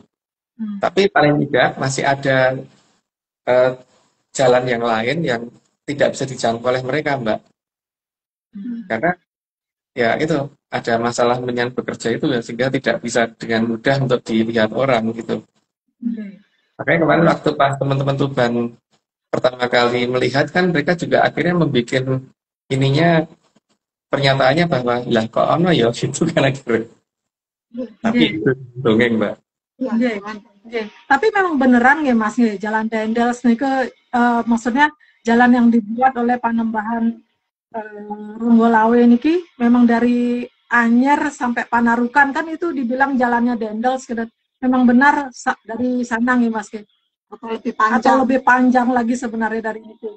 Sebenarnya lebih panjang dan lebih melebar lagi dan lebih ini terbagi ke daerah-daerah yang lain juga, Mbak. Jadi istilahnya tuh kalau jalan itu bukan hanya jalan tol, tapi ada jalan yang menuju ke masing-masing kabupaten, terus ada jalan di alun-alun dan sebagainya gitu loh, Mbak. Jalan utama, ada jalan penghubung lain ke kota gitu. Iya. Berarti yang dirusak sama Amangkurat Admiral ini nggak sekedar semua dibolak-balik, tapi juga bukti fisik juga dihancurkan ya Mas ya, dirusak gitulah. Meskipun ya, mereka Amangkurat Admiral berusaha merusak sebisa mungkin, tapi kan tetap tidak bisa semuanya dia rusak, Mbak. Karena sumber daya perusakannya ternyata tidak sebanyak yang harus dirusak gitu. Dan tidak semua bangunan bisa dia lihat gitu kan. Masalahnya itu. Tapi memang untuk urusan pembuatan atau persiapan pembikinan jalan ini memang yang Panembahan Ronggolawe ini ya Mas ya yang ditugaskan ya beliau ini ahlinya gitu. Dia salah satu pakar di Mojopahit, Mbak. Karena kan sebelumnya juga jalan sudah ada ya yang dibikin sebelum zaman Panembahan Ronggolawe. Cuman yang dikenal orang itu karena beliau itu membuat jalan itu jadi lebih bagus dan lebih enak dilewatin serta rambu-rambunya jelas gitu dibandingkan sebelumnya gitu. Tapi memang rambu-rambu atau marka jalan itu memang sama ya Mas dengan yang sebelumnya nih? Ada yang beda, Mbak. Enggak di sini. Iya Mas. Penasaran.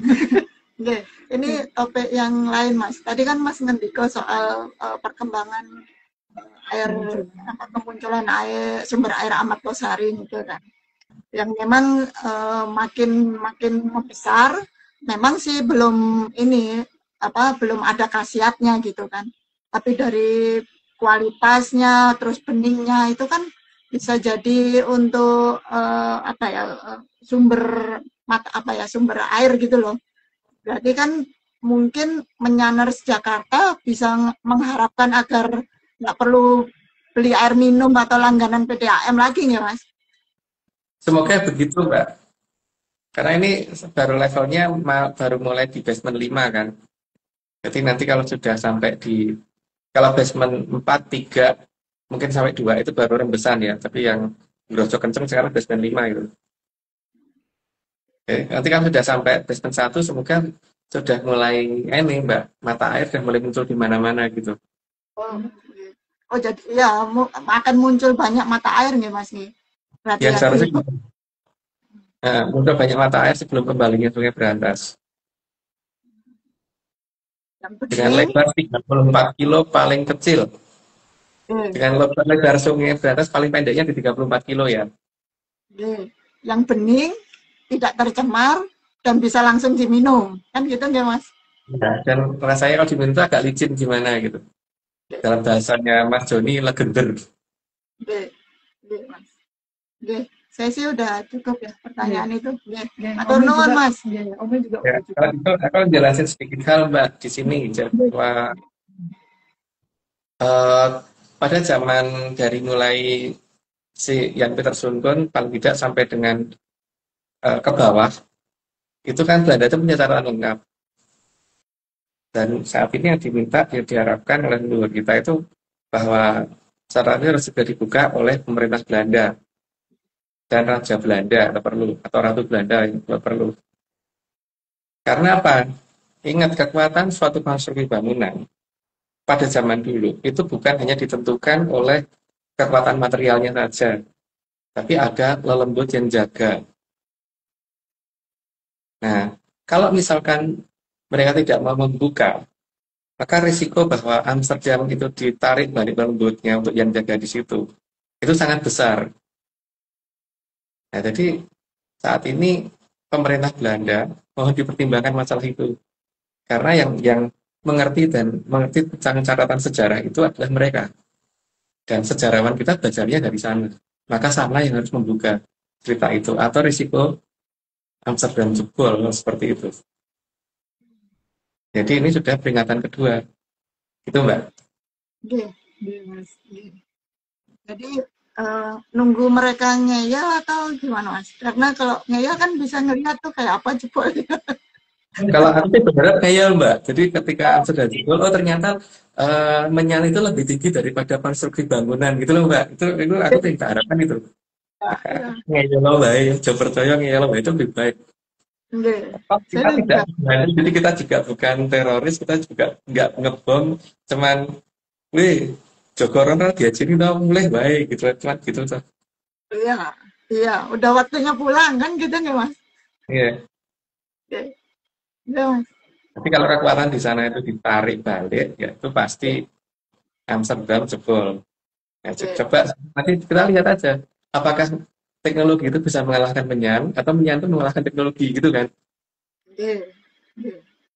Nah, semoga ngeyel ya, Mas. Nggih. Ya, semoga ngeyel. Nggih. Nggih, Menyan Nggih. sendiri semuanya pengennya ngeyel, Mbak. nggih, Jadi biar Belanda tenggelam. Iya, nggih, kan jadi seru gitu kan. Nggih, nggih, Mas. Semoga nggih, lanjut nggih. Matur nuwun, Mas. nggih.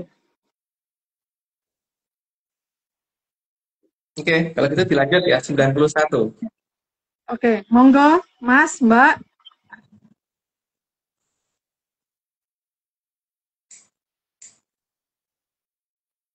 Mbak Vicky 91. Nggak ada suara, Mbak. Mbak Vicky nggak ada suara. Nggak ada suara. Kemute, Mbak, mungkin. Bentar, Mas. Udah, udah. Habis baterainya.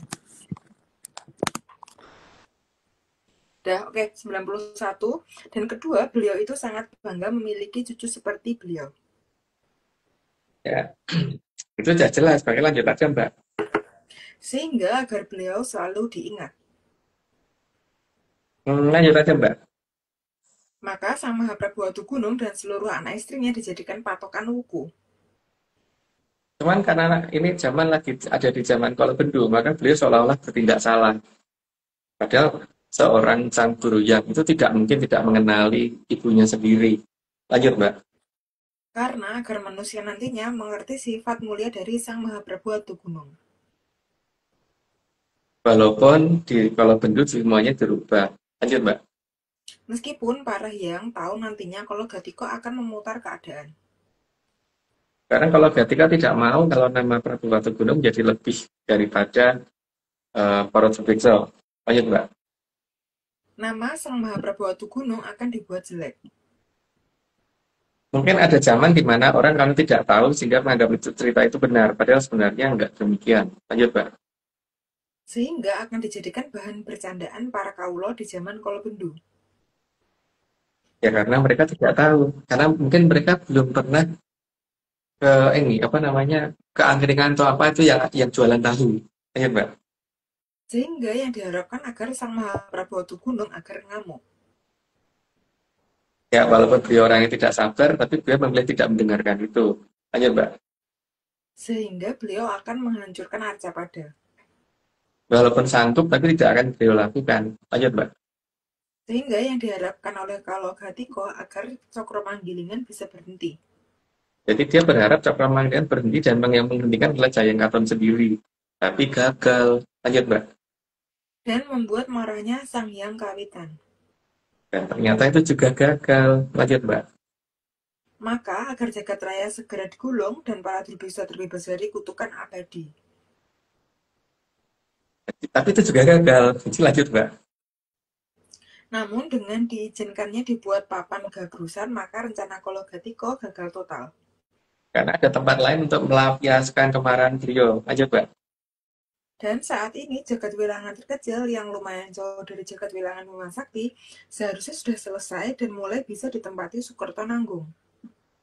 Itu sudah jelas. Jadi lanjut, Mbak. Luhuripun bebudenipun Sang Maha Prabu Seloarga giyah sedaya rasa ing jagat raya. Sedaya pun sedaya dados indah boten wonten papan sangar saha sedaya saged wangsul mring mring kahyanganipun kang arsa mring jagat langgeng sampun dipun buka kaliyan Sang Dewi Angin-Angin kang tansah kadya pepadangipun tumuju kamulyan mring Tribhuwana. Berarti bukan dia, Mbak, tapi nginggah. Nginggah harusnya. Tapi ya serasa. Tulisannya nggak ada ini, Mas. Oh, beda yang dengan yang tak terima berarti ya. Ya wis tak apa-apa. Yang penting tidak perlu dipahami kok, Mas. Ya udah mungkin begitu dan kita menunggu mungkin Segoro Munggah Daratan bisa dimulai dari Amsterdam dan itu semoga ngeyel biar kita bisa melihat hiburan baru gitu. Kolam renang baru misalnya gitu. Oke, Mas. Oke. Sampun, Mas. Iku mawon. Oke. Oke. Kalau benten kita langsung aja tutup IG live kita nggih, Mas. Nggih. Kang Arso purnane IG live kita dinten menika. Matur gong ing panuwun dening Kitunggal Jati Jaya Amung Raga utawi Sang Maha Prabu Brawijaya kaping 8 kang sampun arsa medhar sedaya puspitorum kang ngampar gandanipun tansah andamel hayuning pangeksi sengsemipun sedaya kang dumadi tansah suka anengga rahipun kang kala suba kagem rasa suka raharja kerto tentreming jagat raya. Ingat ya menyanar ini semua cuma dongeng, sangat dianjurkan untuk tidak dipercaya. Jadi jangan terlalu serius nyimak ARC. Saya dengan Oming, Mas Agung Bimo Sutejo, Mbak Vicky Ananda, dan Mbak Jo Kresna. Jangan diingat tiap Rabu, jangan diperhatikan juga waktu tayangnya. Terima kasih semuanya. Selamat malam, salam menyan, salam ojo percaya. Ojo percaya. Menyan, ojo percaya.